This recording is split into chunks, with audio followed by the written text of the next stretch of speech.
Hello Bibhas, তো সবাই কেমন আছো? তো আজকের ভিডিওটা হয়েছে আমার স্বরাজ এক্সটি মডেলের বিষয়।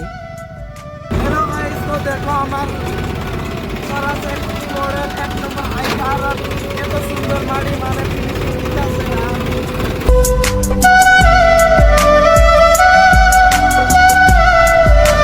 তো আমার আলমারে অনেক ভালো লাগছে, তো মালিকে কইছে যে আলমারা অনেক ভালো হয়েছে। তো তোমরা কেরা কেরা মানে হাল মারতে চাও তো আমার ট্র্যাক্টরে কন্ট্যাক্ট নাম্বার দিয়ে আছে, আমার সাথে যোগাযোগ করতে পারো। আর শক্তিমান পোলোটা কিন্তু অনেক ভালো হয়, কিন্তু শক্তিমান পোলোটা স্বরাজ গাড়িতে চালাতে লাগবে, এটাই হলো 1 নম্বর কথা।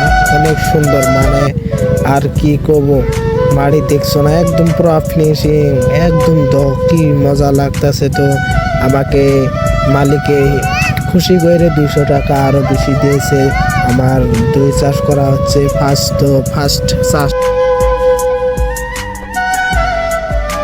তো ভিডিও আজকে বেশি লং করব না, আমি এইখানে থেকে শেষ করতেছি। তো ভিডিওটা ভালো লাগলে লাইক শেয়ার আর একটা সাবস্ক্রাইব করতেই হবে।